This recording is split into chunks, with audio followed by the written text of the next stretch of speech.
Hey, Brian, there is no raise hand feature on mine. I don't know if that needs to be activated or not. Greg, I think you used the reactions. Look at the bottom for reactions. It's okay. Yeah, there's Gotcha. a raised hand. Thank you. Okay, gotcha. Change since. Okay, Coach, we got a question from Bob Hertzl. Could this break in the schedule actually help you, even though it gives you a killer schedule down the stretch? I don't know.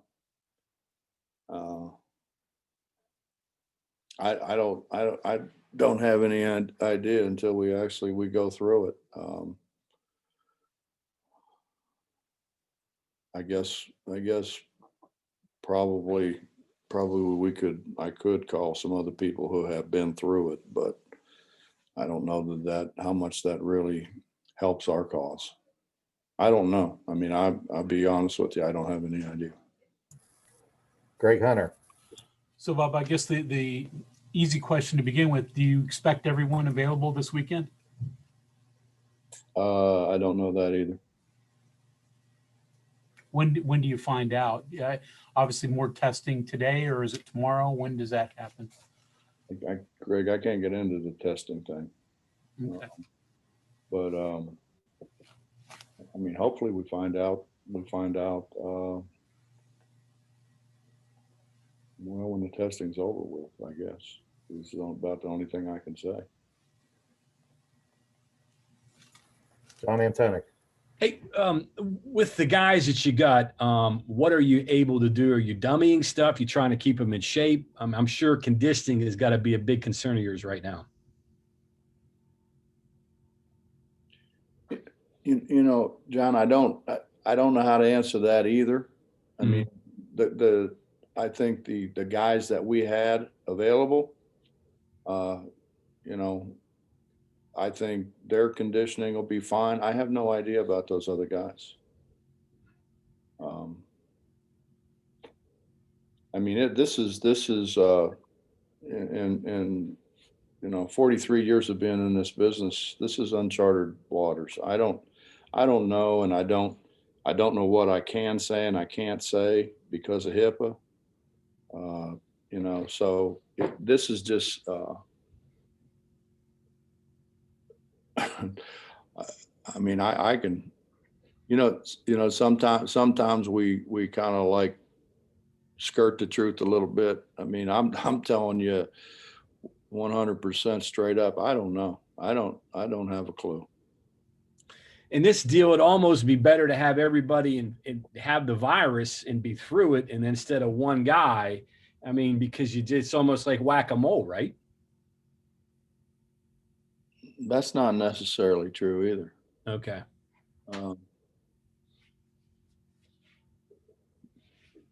I think I can say this. I mean, there's different kind of protocols, and I think we have we've gone through a bunch of protocol that certainly I don't agree with.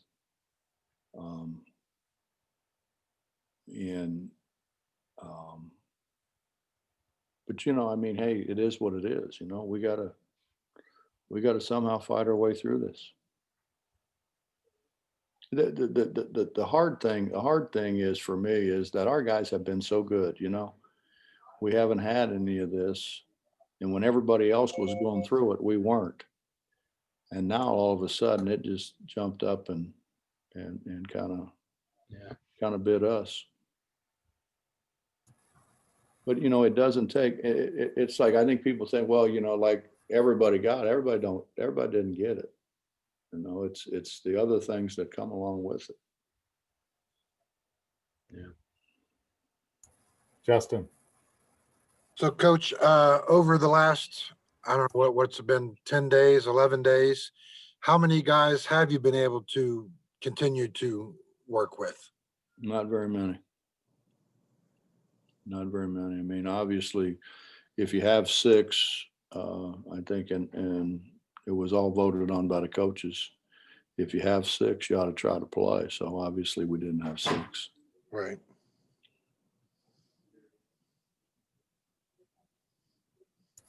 Michael Sussman. Coach, often in college basketball, you see that having a star player in the backcourt with a dominant big down low is the formula for success. Derek and Deuce have definitely shown the ability to dominate at different points this season. How do you think that they can improve as far as feeding off of each other and leading the charge the rest of the way?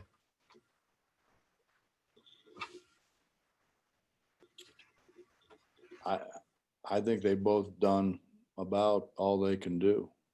I mean, you're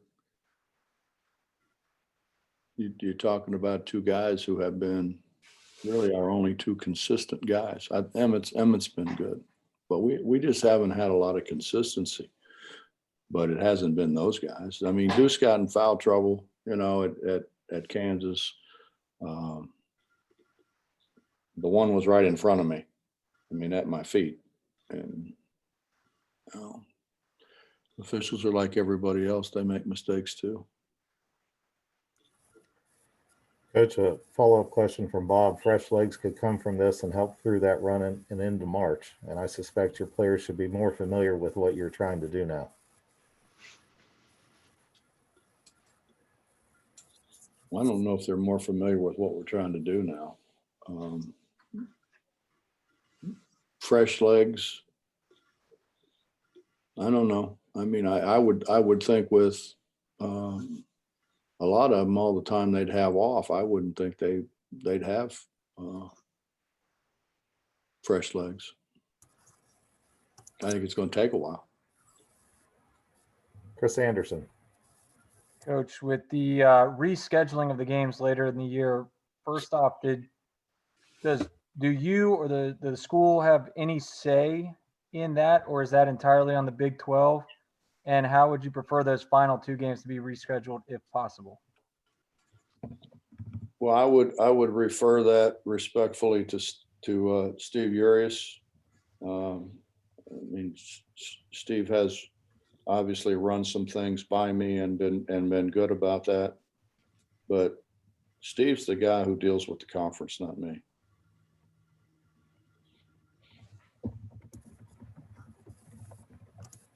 Greg Hunter. So, Bob, what do you see out of Kansas State? I think they've got the best young group in our league. Their freshmen are talented. They mentioned a couple veteran guys, and I think they get better and better with each game they play. As their youth continues to get experience. But they did a great job recruiting. I mean, I watch them play, and I'm looking at some of those guys they were able to recruit. In a day where nobody pays attention to anybody who isn't allegedly a top 100 recruit. These guys are good.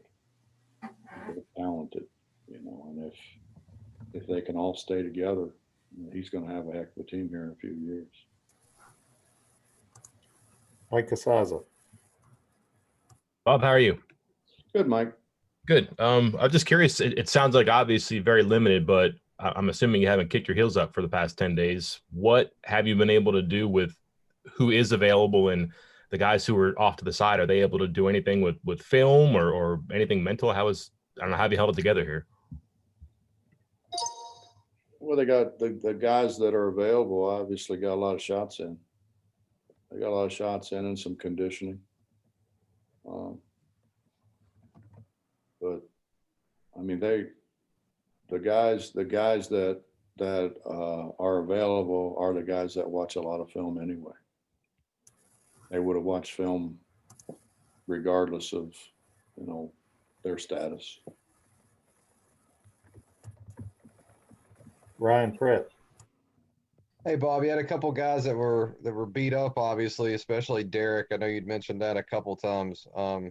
I know you're concerned about conditioning and all that, but how was this good for those guys to kind of heal up, and how much do you think that time allowed a guy like Derek to heal up?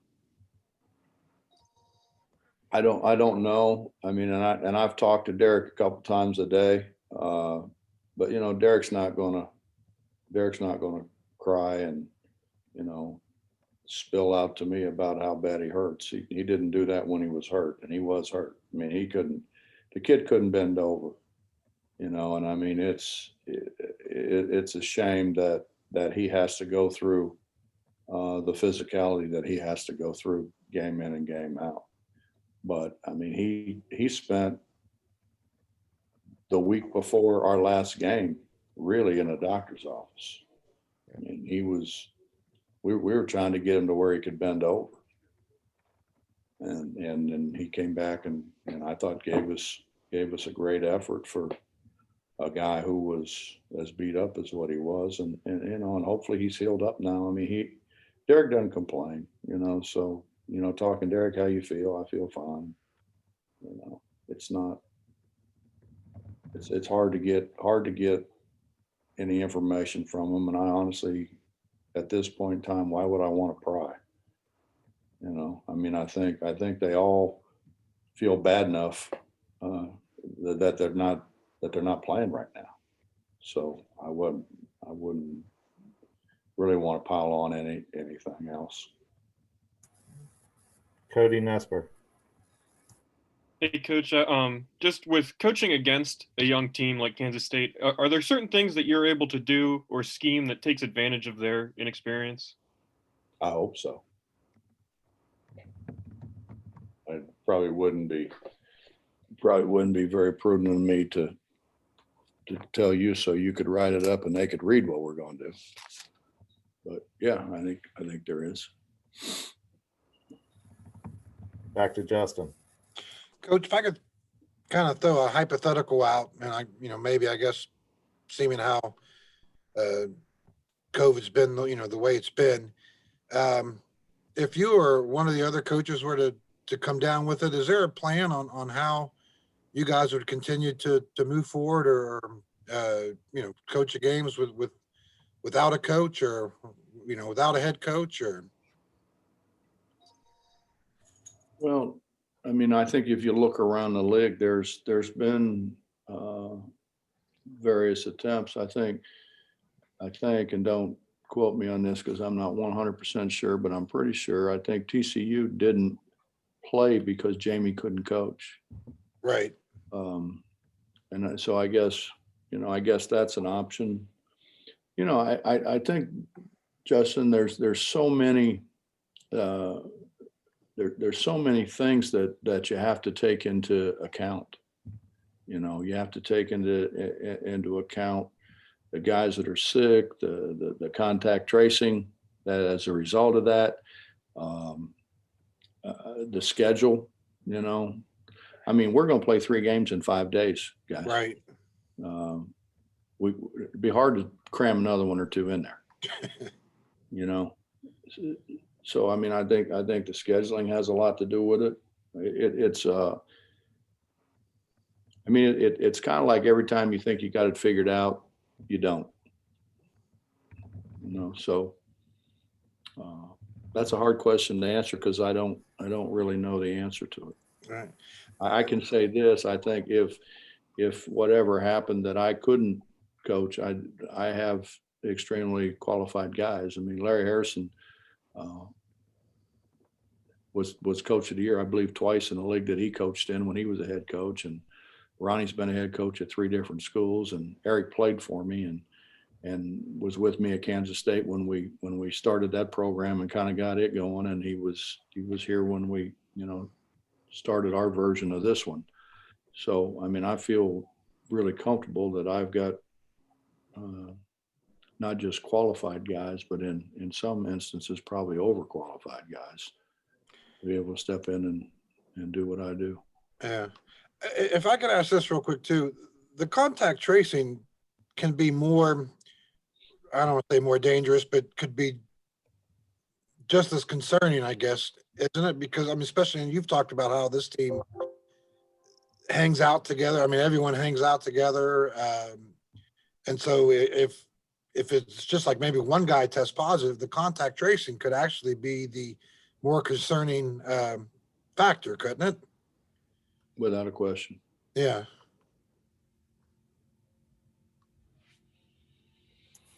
Back to John. Curious, you talked about maybe calling some coaches. And when I think of your situation, I think of Villanova.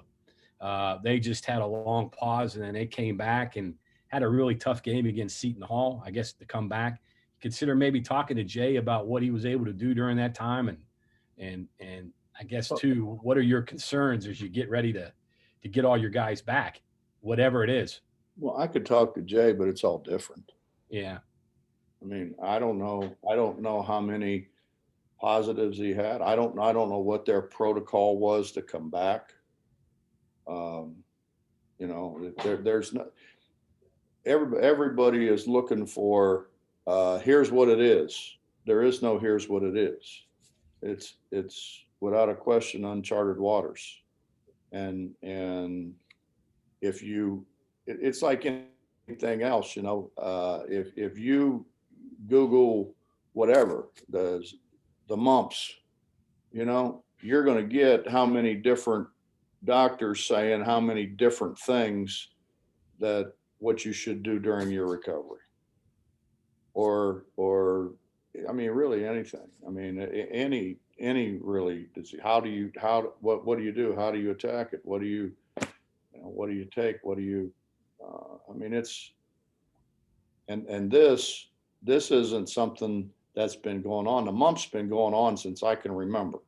And I'm older than most of you, you know, so we ought to have a little better handle on that. This deal, and then to make it even worse, then you throw in another strand, right?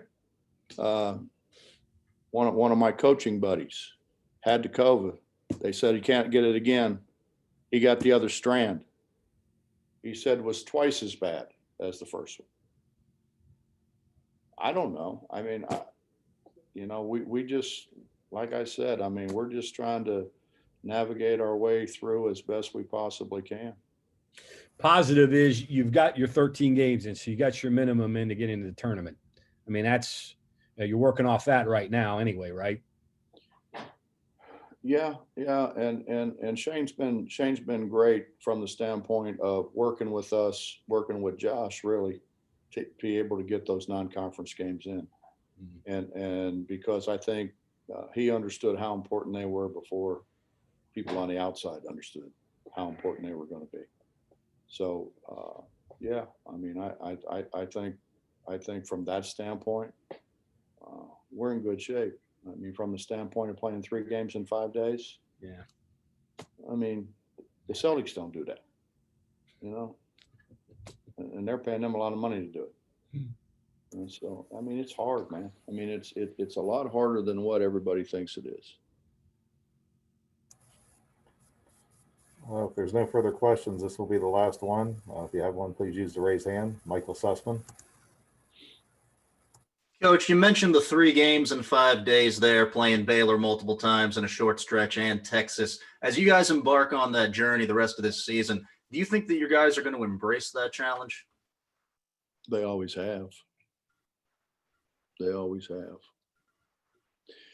You know, when I was a kid, they used to ask me, you know, you're not afraid of very much, are you? I said, I'm afraid of ghosts. They said, why are you afraid of ghosts? I said, I can't see them. I can't hit anything I can't see. That's how I feel right now. I don't know anything about this. I can't see this. You know, nobody knows what the cure is. No, nobody knows, you know, it's just, you just got to let it play out. And that scares me. I mean, it scares me that we don't have really a schedule. Okay, we know we got that 3 games in 5 days. What do we got after that? I don't know. You know, I don't think they know. And I'm sure it's because they don't know who's going to be laid up next. Which team not going to be able to play? You know, those are the things that scare me. I mean, it's not. I'm not afraid to play Baylor 2 times in 5 days, obviously. I'm not afraid to play Texas at Texas. But I'm afraid of the unknown. Because I don't know how to prepare for the unknown. I don't know how to fight the unknown. Back to Greg. So Bob, with that and trying to cram a bunch of games in maybe right at the end of the season, just from a coaching perspective, would you rather games not be played in this regular season and come up and only play 14, 15 games, or try to cram everything in, even if it means having to play every other day for a few weeks? Well, I think if everybody has to do the same thing, I'm all for it. I mean, all these guys want to be pros. They might as well, get a dose of what being a pro is. But the problem is it's not equal, and when you sit down and you look at your conference schedule, I mean, obviously you'd like to change it, maybe a couple things around, whatever, but everybody kind of goes through the same thing. Everybody plays 9 at home, 9 on the road. And that's not, I don't know that that's the case now. There's going to be people who have played more home games than away games. There's going to be people who haven't played as many games as other people have played. And I haven't seen or heard yet of anybody playing 3 games in 5 days. So, again, I can deal with whatever it is that's tangible. Man, the unknown scares me to death, always has. When I was a little kid, man, I was scared of ghosts. Couldn't hit them. Carly Nevis. Coach, yesterday I watched Kansas State women. They only traveled with 9 players, so they killed 20 seconds of the shot clock before they took 10 seconds to run the play. If you have less players, maybe not specifically that, but do you have any tricks up your sleeve to kind of conserve and save minutes if you are traveling with limited players? I'm afraid we'd throw it away before the shot clock went.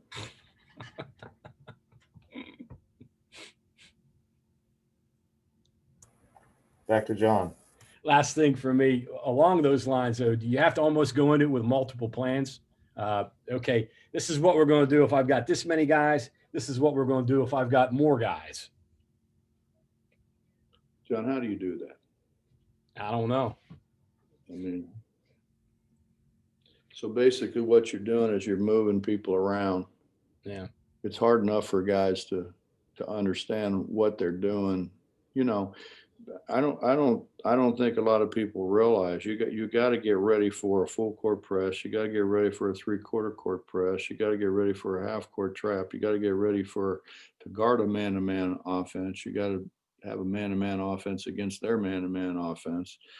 Same thing with the zone, offensively and defensively. Now that's 7 things that I just told you. And that doesn't count out of bounds plays. That doesn't count last second plays. That doesn't count all the other things. That doesn't count breaking down how to guard the pick and roll, which obviously we haven't broken down enough. That's 10 things I just told you. Now, how do you do that? Yeah. How do you do that with 2 different squads? It's more complicated than y'all think it is. Coach, I think that's it. Appreciate your time. Reminder to everyone, Saturday's game will be televised by ESPN2 at 4 p.m. Eastern time. A credential request for Texas Tech need to be in by the end of the day, Friday, tomorrow. So, Coach, thanks for your time. Media, thanks for calling in. Appreciate it, guys.